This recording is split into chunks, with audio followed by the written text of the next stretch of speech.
What's up guys, it's Manga Time once again, here to bring you my review of Bleach 677 Horn of Salvation 2. Yet another battle chapter in the ongoing fight between Ichigo and Yhwach.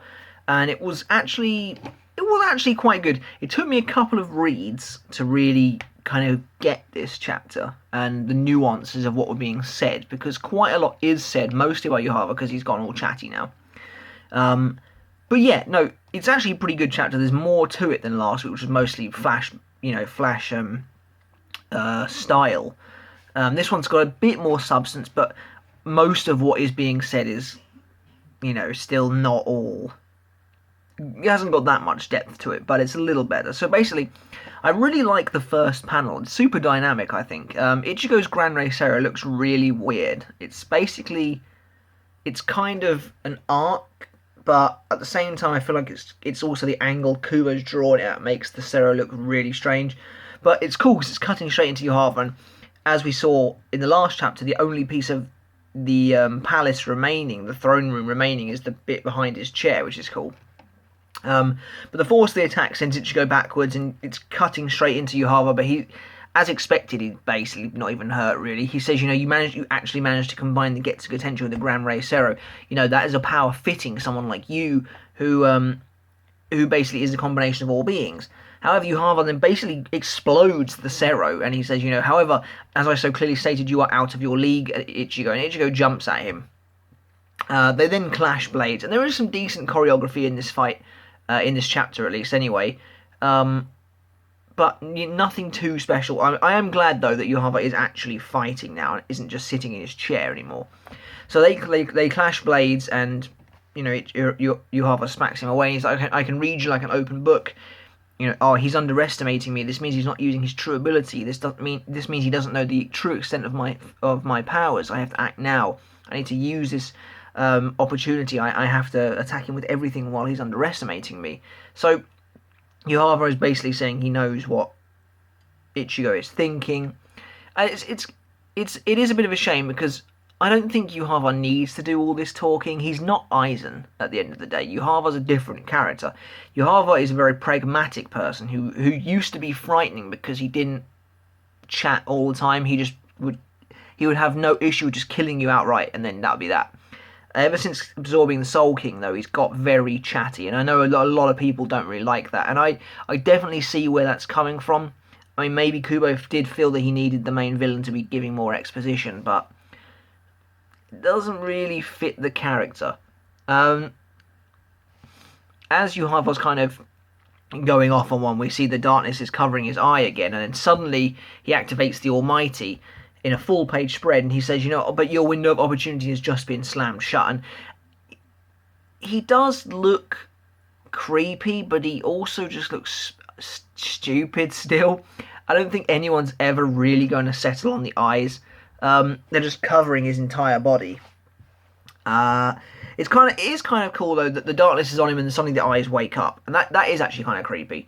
But he's like, oh, yours is indeed a truly magnificent power, Ichigo, so formidable that I no longer have any room for error. So the idea here is that we're supposed to believe that Ichigo has missed the opportunity to win, and that Yhwach's gone into the Almighty, and now that's it for Ichigo. I don't think it's that simple. But anyway, we see a big explosion between the two, and then we see Orihime. I think this is just Kubo's way of being like, she's still around, so therefore she's probably going to be important later on. She's actually quite a bit further back than I expected. I know Ichigo told her to go back, but she's like, she probably can't even see them from where she is. But I assume that she will hopefully be useful again at some point. So Ichigo and Yhwach clash again, and they clash a number of times. And then this is pretty cool, because they then both start dual wielding at the same time. Ichigo goes to pull out his smaller sword, and Yhwach summons a second blade. And Yhwach smacks Ichigo backwards, and he's like, did you really think you were the only one capable of wielding two swords? And Yhwach does look pretty cool, actually, with two, one can assume they are blue reishi swords, and make the same sword that killed Yamamoto. Ichigo then dives backwards, but this bit gets a bit weird now. It reminds me of when Tsukishima started out his fight against Byakuya, and he set traps all over the place, because obviously he'd been there in the future with Book of the End, been there in the past with Book of the End. This is a little different, but it's the same principle. So Yhwach says, you better watch out because there's a trap there, and Ichigo lands on the ground, and a black shadow shoots up through his foot, kind of Kage style.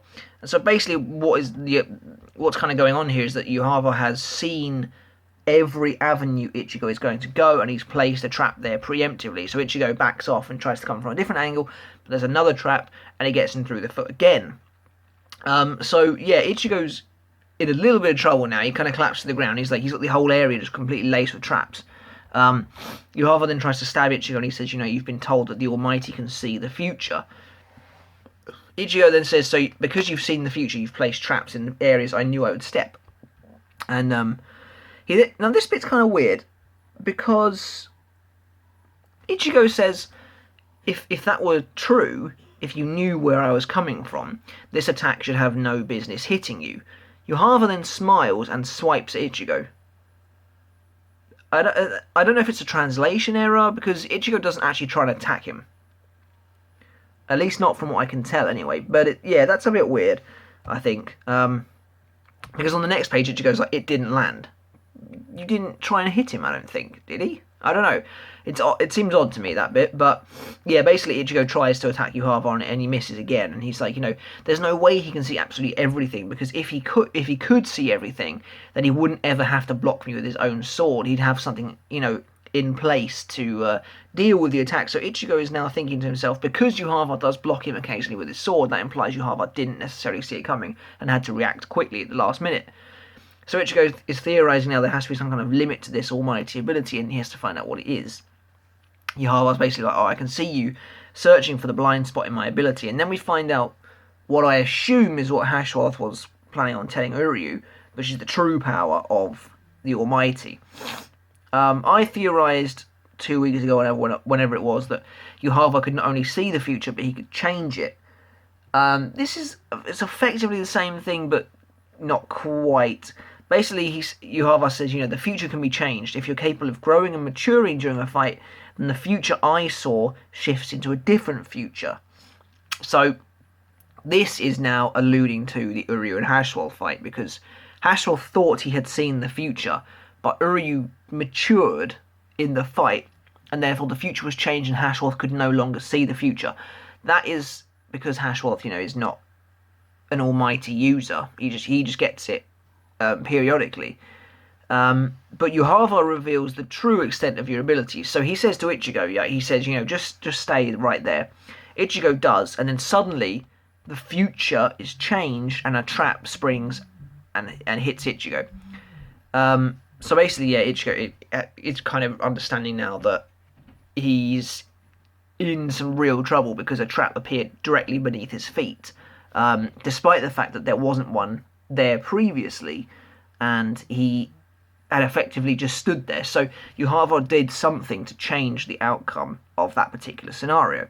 So Yhwach stands over Ichigo, pretty cool shot, pretty menacing.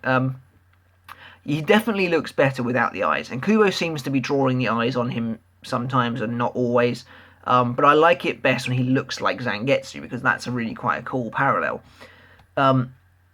Which obviously he does because of the way the black cloak and the white collar are forming at the moment. But anyway, he says, the future that you see does not run down a single road. The future diverges from a single road, like grains of sand scattering in the wind. It's quite a good analogy, actually. So imagine if you've got sand in your hand and you let it drop and it kind of blows out. All those different individual grains spreading out, doing their own thing, are effectively individual future timelines. So Yhwach basically says, if you could see them, each and every individual grain of sand is considered a future timeline. Which means that there are as many possibilities or futures as there are grains of sand. So essentially, Yhwach's ability is not just to see a future, because the future is not just a single thing.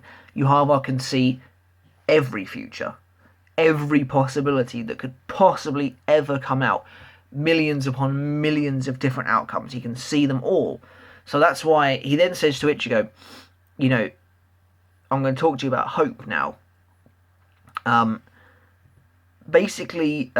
So Yhwach says the truth is to changing the future simply means to jump from one grain of sand to another. And for most people, that would be enough to throw them off because that would be a different grain of sand. And this next page is very cool, to be fair, because it really hits home the fact that Yhwach, well, considers himself to be a god, but he basically is one. He says, "As I watch over them all from up high, I can see every last grain of sand clearly." So to him, you have to visualize it from his point of view. Otherwise, it's a bit weird and quite abstract. But imagine there's loads of sand around you. It's like flying around. Each one of those different pieces of sand represents a future outcome.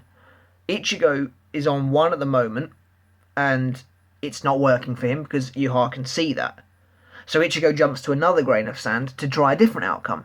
But because Yhwach is literally looking down on every single piece of sand because he is God, it doesn't matter. He can be like, "You're doing that now." And then he moves over there and he's like, "I can still see you. You're doing that one now." So that's kind of how it works. And it is probably the most overpowered ability we have ever seen in the entire fucking series.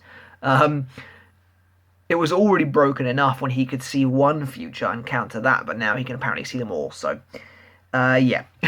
So basically, I think what this boils down to is the events in this chapter. Ichigo jumped on one grain of sand, and we can visualize that in the world as him jumping on the pillar. Yhwach springs a trap. Ichigo jumps to another one, which is the other pillar. Yhwach springs another trap.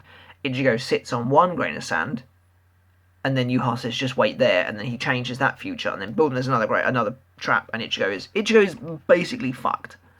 So Yhwach is kind of being very condescending, but he's talking to Ichigo as though he were a deity, as though Ichigo were, which is good because that is in character for Yhwach, especially since he does think he is a god.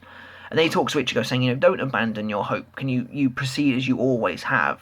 Just keep going as you always have." And he says, "Just keep jumping from one grain of sand to the next blindly, because that is what you humans call hope. It's just that. It's just you moving from one piece of sand to, this is, in my eyes, moving from one piece of sand to the next. That's how small hope is. In my eyes, anyway." So I think Kubo is doing a decent job, actually, of getting across that this guy is a fucking god. He is basically God. And yeah, I think it's hard for us to visualize Yhwach's abilities because they are so fucking ridiculous. But the analogies are working, in my opinion, and the artwork is very cool. That picture of Yhwach where it's like that is very similar to the one where he killed Ichibei, and I it's just got this whole air of "I'm looking down on you," and that looks really awesome.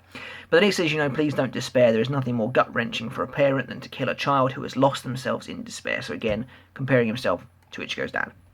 However, we then get the final page, which actually I have to admit I was like, that's cool. I mean, Ichigo just has a really cool line now. He says, "Oh, what of this despair?" And then he's like, "I know it all too well, because up until now, I've climbed up, kicked it in its teeth, and surpassed it over and over again just to make it to this very moment." And that's quite a climactic line. That's quite a, this is pretty much, we're getting close to the end now. Because this is basically Ichigo's character development. At the end of the day, this is it. This is the final stage of Ichigo's character development. Nothing Yhwach can say will make him truly despair. Like he did against Ulquiorra, like he did against Aizen. He's been through all this before, like he did against Ginjo. That was, in my opinion, one of the real turning points, actually. When Rukia came back and she was like, "These guys, they can't make you feel despair like you have before. Just take that despair and defeat them." And Ichigo was like, "Yeah, okay." And this is very similar to that. No longer, he doesn't even sink into that despair anymore. We're way past that now. Yhwach's like, "Oh, don't despair, even though I've got you beat. You just keep hoping like you're like a human does." And Ichigo's like, "Despair? I wasn't even feeling that to begin with. I've already surpassed that." And he basically pulls his white sword up and he says, "Bankai," which is awesome, and it is a very cool final panel. I have to say as well that Ichigo looks so different with his hair up. Oh, that was my dog. on the final page, he almost looks like Kensei, I think, anyway, because his hair is up, he's looking super angry, and I've decided that his hair being up makes him look a lot older. Like, I know Kubo did the whole long hair Dangai thing, and then Keigo was like, is he older or whatnot? But no, he looks so old here. Like, super. Like, it's hard to describe, but I feel like on this final page, when you get the close up of his eye, where he does the badass line, when you get the bit at the end where he says Bankai, he looks almost like a completely different person, but I think that's quite good. I feel like it's a visual representation of how much he has grown. And, you know, a lot of people give Ichigo stick for being like, oh, he's got no development, he doesn't ever change. That's bullshit. It is bullshit, because Ichigo has always been changing, but one of the things you have to realize about Ichigo is that he not only does he develop, but he regresses quite a lot. And this fight is the culmination of all of that. And it is quite nuanced, which makes it kind of almost hard to see. But Ichigo has long since gotten past a villain getting him down, basically. You know, that's why I was so annoyed 3 chapters ago, or whenever it was, when it looked like Ichigo was really letting Yhwach get to him, because I was like, come on, you know, we've been through this a million times. But no, Ichigo was playing him, and now he's literally just being like, what are you talking about? I don't, you can't make me despair, because I've been through that so many times, and I'm here to kick his ass. And so that's really cool. Obviously, I've barely even talked about Ichigo going Bankai. Interesting that he's not doing his usual pose. He's actually lifting his blade up and then saying Bankai. I don't know if maybe that's because Kubo couldn't fit it in or something, and we might get it next week, I don't know. But yes, very excited to see this. Obviously, next week is basically going to be a dramatic explosion. The whole heart. I've been through this enough now to know that half a chapter is probably going to be dedicated to the explosion. We'll get a couple of reaction shots, probably Renji, Rukia, Ichigo, Ryu, Orihime, obviously. And yeah, Ichigo's Bankai is probably going to be incredibly powerful. Maybe it will keep the hollow theme going on. He'll have 2 horns now, possibly. I don't really know. But either way, I think he's probably going to look, hopefully, pretty awesome. He hasn't been in Bankai for, like, the longest time. Because if you remember in the Rank arc, he was in Bankai for ages, the entire arc. And now he hasn't been in Bankai since what? I'm going to try and remember it now. The last time Ichigo was in Bankai, he was in Bankai in the Royal Realm, wasn't he? That's it. The last time he was in Bankai was when he got beaten up by the Asauchi. So, yeah, over 100, almost 200 chapters ago. That's a long time for Ichigo to not be in Bankai. So, yeah, really exciting stuff. Super looking forward to seeing what it actually looks like and what it can actually do. You do have to wonder, though, that now that Yhwach has revealed his ability to be able to see every future, how does that help Ichigo? One can assume that he's already seen this happening.